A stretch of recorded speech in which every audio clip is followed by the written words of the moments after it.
Happy Sentinels Tuesday, everybody. I have something really different for you today. It's Mr. Magic. He was created by Just on a Lark, who says Preston Harris is a fairly ordinary young man, except that he possesses an artifact of unfathomable power, a wand capable of creating literally anything. Unfortunately for him, a wand that can create anything isn't the same as a wand that can make whatever he wants. So his play area, you might notice, is a bit of a mess right now. You've got the character card, you've got his deck, you've got a setup card, and you've got the wand deck. He has two separate decks, 20 cards each, making a full hero deck. His setup card says at the start of the game, separate Mr. Magic cards into two decks, your main deck and your wand deck, differentiated by card back. Shuffle both decks, then draw 4 cards from your main deck to form your starting hand. Cards of the wand deck back are referred to as wand cards. The wand deck has its own trash, separate from your main trash. Whenever a wand card goes to your trash or deck, it goes to your wand, trash, or deck. Whenever a card refers to your deck or trash without specifying wand or main, it refers to your main deck or trash. Whenever you draw a card, draw from your main deck unless specified otherwise. He does have cards that let him draw from the wand deck. Today we will be fighting against the Ram, who is one of my favorite Cauldron villains, and I hope that remains the case after this game. Supporting him, I've got Kali again because A, she's got a variant that I wanted to try out. B, her deck has been changed since I recorded the video for her. I mentioned that in the description because I didn't realize it until after I'd put it up already. So I want to see how that works. We've got Tango 1, we've got Prime Warden's Tempest, and we have Ra the God Returned, who was created by Meat. Wanted to try him out. And we're playing in the Ruins of Atlantis because Letters Page. That's why I don't have a good feeling about this. But the Ram is not easy, he's comparatively easy. A lot of the Cauldron villains are really difficult, but he has some interesting mechanics, moreover.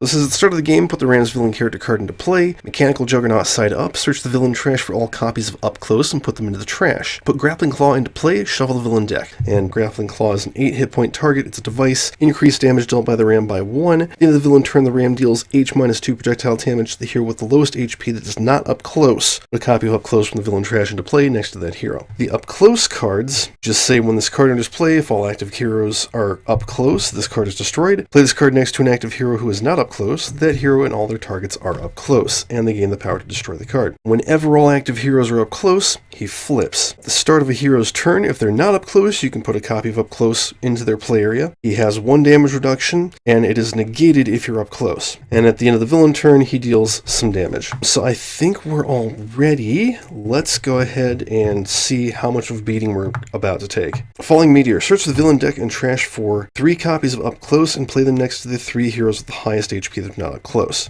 So that will be Kali, Ra, and I'm going to put the last one on Tempest. Ram deals each non-villain target 6 projectile damage, because he's got the +1 right now. End of the villain turn, he hits the highest for 4 melee damage, that's Kali. And then the Grappling Claw is going to hit Tango 1, 4 projectile damage, and she is up close. Alright, everybody is up close except for Mr. Magic. The question is, do I want to flip him right now? I think I actually might. Although, that being said, it might be worth waiting a round, see if we can take out the Grappling Claw, because I can't remember what he does on his flip side. Alright, so you'll notice one of the reasons I'm going after Mr. Magic right now is he's got a fully arted deck, but kinda not. This character card was created in a program whose name I don't recall, and it's the kind of thing where you can make stuff like this out of pre-molded stock stuff. And it kind of sounds like cheating, except I went and tried it out, and it's not exactly easy to use. So that looks pretty darn good, and I think the back looks really good. Look at that, jeez. But the cards themselves just have like little symbols on them. They're not using the deck templates or anything, but that's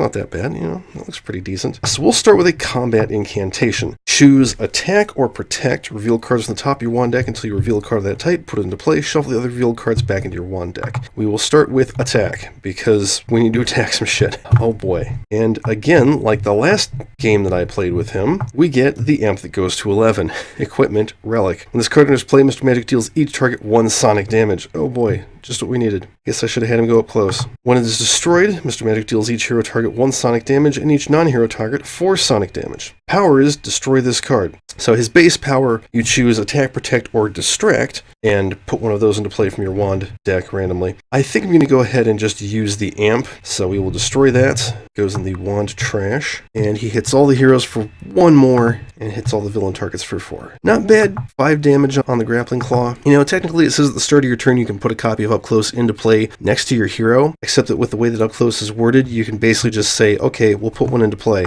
Let's do it. Everybody's up close. He flips and destroys all copies of Fallback, but he doesn't have it. Flanked Juggernaut. When the Ram's character card is flipped to this side, search the villain trash for grappling claw and put it into play. Oh ho. Ho ho ho, it's still out, fool. A copy of Up Close attached to a hero leaves play. Flip the Ram's character card. Increase damage dealt to the Ram by hero targets by 1. And at the end of the villain turn, he deals the hero target with the highest HP the same amount of melee damage, interestingly enough. Okay. Interestingly, I realized that having the grappling claw in play now is kind of okay. I mean, other than the +1, because he can't use it to deal less damage. We're all up close. And, you know, he won't get it back out of the trash if he flips and flips again. An escapable grab. Whenever Kali deals damage to a target other than a character card this turn, the target cannot deal damage until the start of your next turn. God damn it, Adelphophage, this is your meddling. Means additional power during your power phase. That might actually be worth it. Yeah, I'm gonna go ahead and do that, and I'll hit the Ram for 3, because then I can use her power. Control Renewal. Destroy one of Kali's ongoing cards, search your deck of trash for an ongoing card and put it into play, shuffle your trash back into your deck. So she doesn't have any ongoings in play right now, that doesn't count, it is not her card. So we will search for the one that reduces melee damage, I think. Indurated Carapace. Trash goes into the deck, and I can use a second power. Kali deals a target 3 melee damage, make it 4. Awesome. Oh good, Tango 1 starts with critical hit. So she will snipe the Ram to do a damage. 2 damage. At this point, I think we want to beat him down as fast as possible without flipping him. You know what I just said? Into the stratosphere. Oh wait, actually, no. Ooh, I'm going to play Genebound Shackles. This is going to be a bad idea. Alright, we will use his power. So, into the stratosphere, take 3 damage, put the grappling claw back on top so he doesn't hit us with anything terrible. Loses the +1 for the moment. And I do 2, 4, 5 damage to the Ram. Then I will lightning slash to do 8 damage. Take 3 more. I'll go ahead and save the chain lightning, just because I'm getting greedy. But yeah, that's not bad. Okay, Ra could definitely use some HP. I think I'll just go ahead and throw that. So 3, 4, 5 damage to the Ram. Excellent. Okay, Ruins, what you got? Oh damn, hallway collapse. Deal each target 3 melee damage. Kali only takes 2.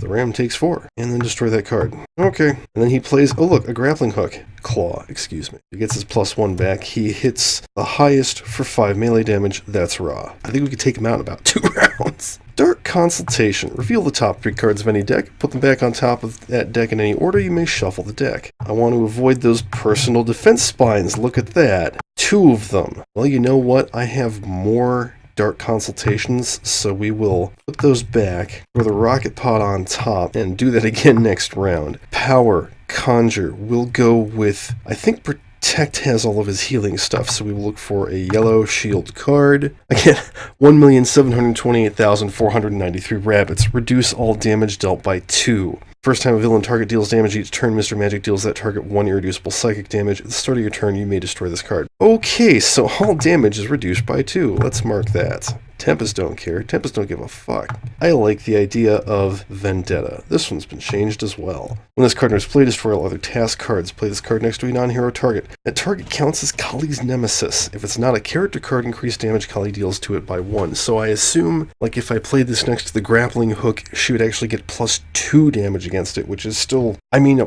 straight +1 is pretty great. The target is destroyed, draw 2 cards, and destroy this card. Okay.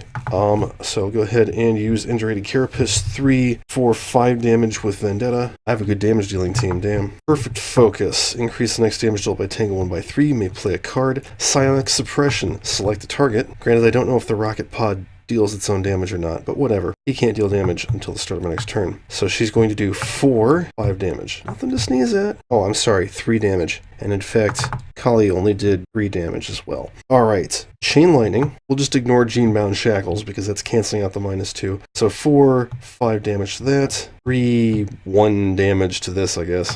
Why not? And draw a card, skipping his power because Staff of Ra. Okay, so his power is Healing Fire.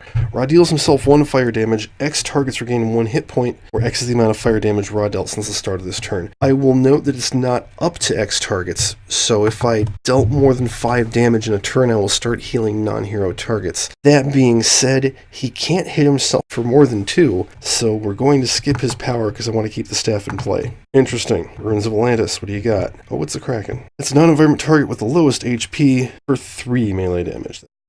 Thankfully. Okay, Ram can't deal damage, we get an other side rocket pod. So, can't deal damage, it has no targets to hit with a grappling claw. This card deals each hero that is not up close damage. It's immune to damage from heroes that are not up close. So, we can take it out. Alright, start of Mr. Magic's turn, we're getting rid of the bunnies. Because, while nice, that was dumb.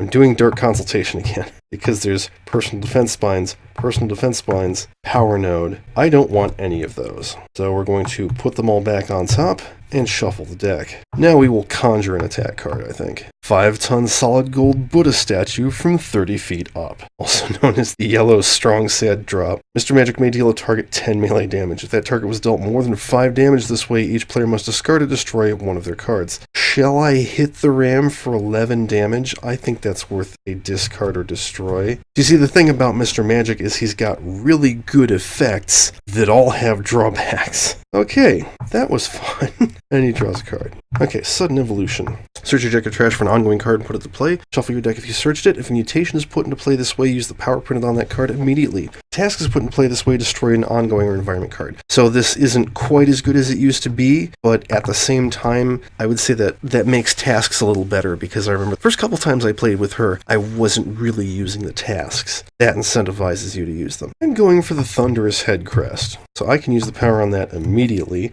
She's reducing lightning second sonic damage by 1. Discard the top card of a non-hero deck. That was a Remote Mortar. Ah, good, because that's immune to damage from targets that are up close. She deals each target in that deck's play area 1 sonic damage. And then, oh yeah, and then she actually gets to use a power. She will hit the ram for 3, and 1 extra from that sonic damage. Oh boy, he's almost dead. I picked a good team once again. Sniper Rifle. Deal a target 2 projectile damage. Oh wait. A critical 5-6 projectile damage.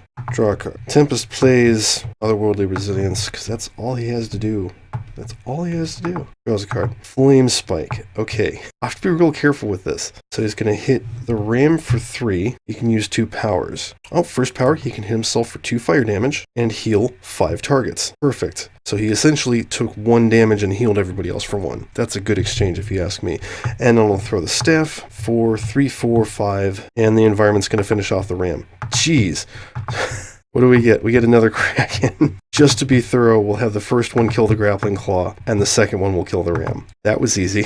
Whoops. Alright, so once again, I didn't really get to show off the deck very well. Let's take a look through the Wand deck, because his main deck is basically just, you can pick a color and play cards of that type. The Wand deck has 20 different cards, all of which are various degrees of silly. Brick Wall. It's a cover card with 7 hit points. This card is played, place it next to a hero target. You may redirect any damage dealt to that target by villain cards to this card. Reduce damage dealt to this card by 1. Miniature Black Hole. This one's so weird. End of your turn, destroy an environment card, an equipment card, or an ongoing card other than this card. If no non-hero cards are destroyed this way, destroy a non-character card. Start of your turn, Mr. Magic deals himself 2 irreducible infernal damage. So it just sort of sits there and slowly churns through everything in the game. Flawless Disguise. Heroes and hero cards may not be targeted by effects that specifically target heroes, hero cards, or non-environment cards. If a hero target deals damage to a non-hero target, destroy this card. So it basically locks down the game, so you're immune to damage until somebody decides to attack. Shining Shield, Equipment Relic. When this card enters play, place next to a hero. The hero gains access to the following power. Reduce damage dealt to this hero by 2 until the start of your next turn. So it's a stealth you can give to anybody. Bottle of Panacea. Each hero gains access to the following power. One target regains 6 hit points. Destroy this card. Shooting Stars, 1 shot. Mr. Magic deals 2 targets 3 fire damage each. Mr. Magic may deal a 3rd target 3 fire damage. So if there's only 1 target you want to hit, it's not that great. If there's multiple targets, it's really good.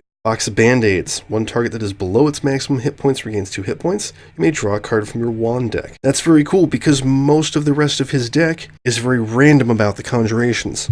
Black Velvet Medusa. Destroy an ongoing card. Until the start of your next turn, villain cards cannot be played. Skip your next play phase. A decent trade-off. Bottomless Pit. Destroy an environment card. If you do, you may destroy a target with 5 or fewer HP. Fun. Giant Cobra. At the start of your turn, this card deals a target with the lowest HP 3 toxic damage. It started hitting itself after a while. Biggest fan. Take 1 or 2 non-indestructible, non-character cards in play and put them on top of their decks. That's funny. Emergency exit. Destroy all environment cards. Play the top card of the environment deck. Hey, that's teleport. Cornucopia. Each hero target regains 3 hit points. One of the ones that is always useful. Ominous Thundercloud. At the end of your turn, this card did not enter play this turn. Mr. Magic deals the target with the highest HP 6 lightning damage. If that target took damage this way, destroy this card. Another one that's very useful. Just has a little bit of a delay on it. Fireworks Display. Destroy 1, 2, or 3 ongoing cards. Mr. Magic deals each non-hero target X radiant damage, where X equals the number of cards destroyed this way, -1. Another really good card. Unless there's, no villain ongoings in play. Avalanche. Mr. Magic deals each non-hero target 1 projectile damage and 1 irreducible cold damage. And lastly, Enchanted Sword. Equipment Relic. This card is played, placed next to a hero. That hero gains access to the following power. This hero deals a target 2 irreducible energy damage. So yeah, the relics are all pretty darn good. The one-shots and ongoings, on the other hand, have trade-offs. Mr. Magic is kind of fun. I think his deck still needs a little bit of tweaking. He's neat. Like I said, I like the promise of this art, because that looks really good, don't you think? I think it looks really good. And the fact that it was computer generated doesn't really come into it. I like it. It gives me hope for my various original characters. So, that's all for this game. Remember, Tabletop Simulator and the Reavers, Sentinels, and Cauldron DLC are not official Greater Than Games products. Please support the official release. And Flip.